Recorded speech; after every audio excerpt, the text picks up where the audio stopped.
We're going to talk about another legend today who's been in the hip hop game since literally age 11. This man is the definition of consistency, hard work, and talent all combined. Yep, we're going to break down Lil Wayne.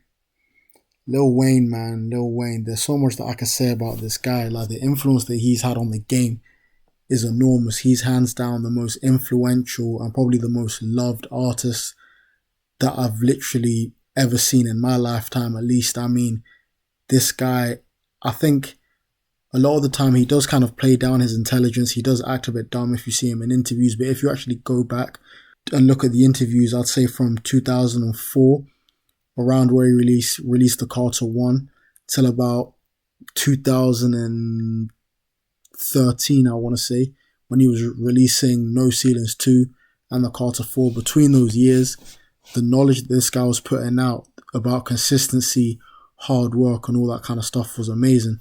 So without further ado, we're just going to break down some clips and kind of understand how he used all of his habits to gain further success and maintain himself in the rap game for 30 years. Unheard of. In this first clip, we've got Wayne talking about how he knew he was the best and how he liked to put that out into the universe. I've been saying I was the best when I was 14.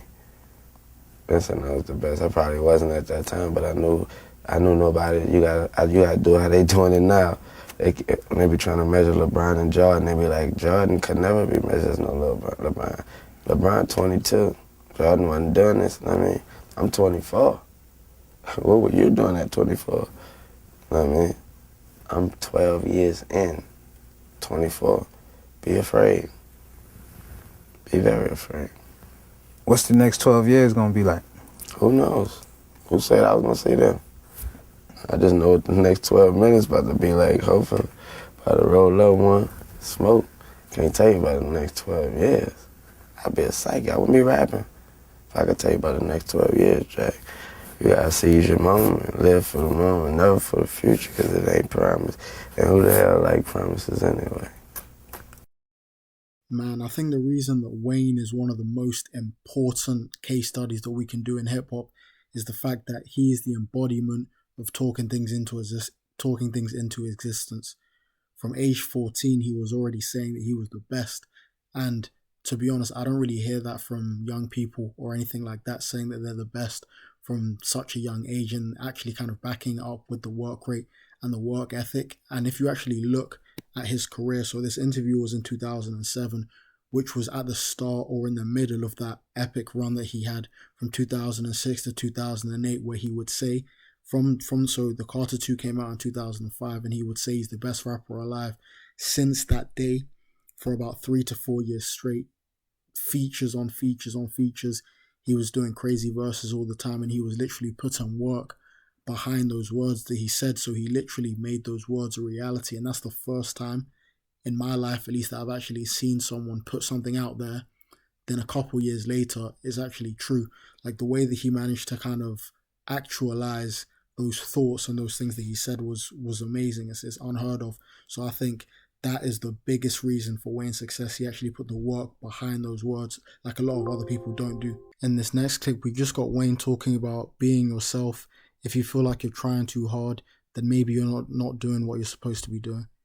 I mean, literally, you have to just be really into what you're doing and what you're saying.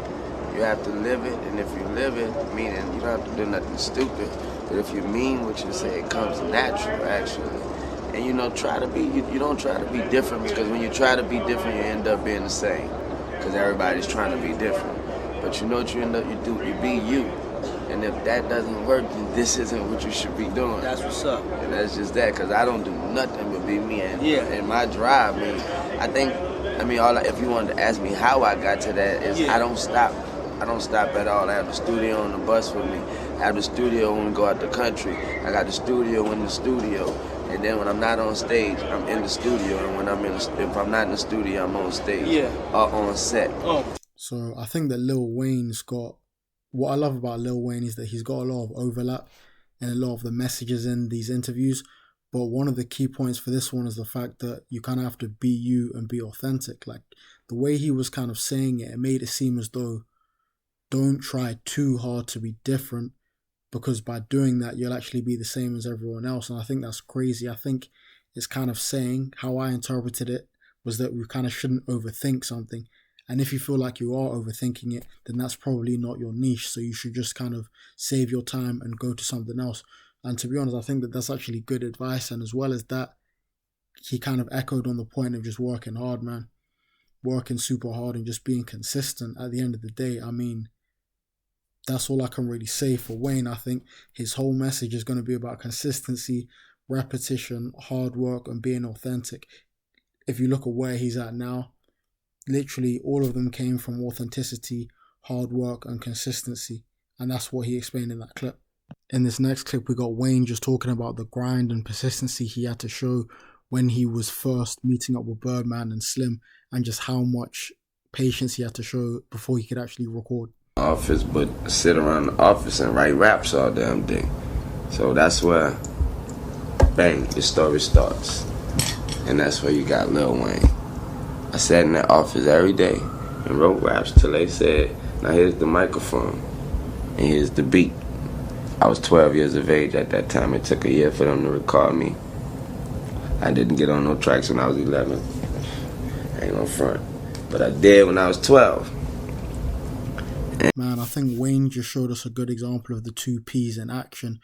He had the patience and he had the persistence. So he talks about him calling Baby and Slim when he was around age 10 or 11, and he was going up there every single day writing raps in there from 8 in the morning till 8 in the evening every day, and it took a year for him to get from writing the raps to even getting on the microphone and getting on the beats.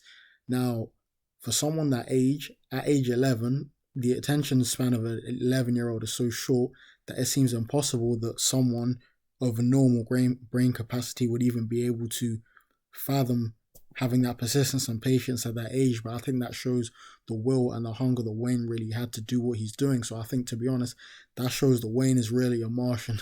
When he said on the Carter 3 that like he's a Martian, I think he's serious, man, on Phone Home. Like, I think that's absolutely insane the way that he was able to do that. But I think that's a testament to his hard work, and I think we can apply that to our real lives. I think even though he was a young age when he had that patience and persistence, if you just apply that same mindset to whatever you're doing now, instead of maybe quitting something after a week, you know that, okay, Wayne was in there for a year before he even got on the microphone, so let me stick this out for a year and see where this gets me.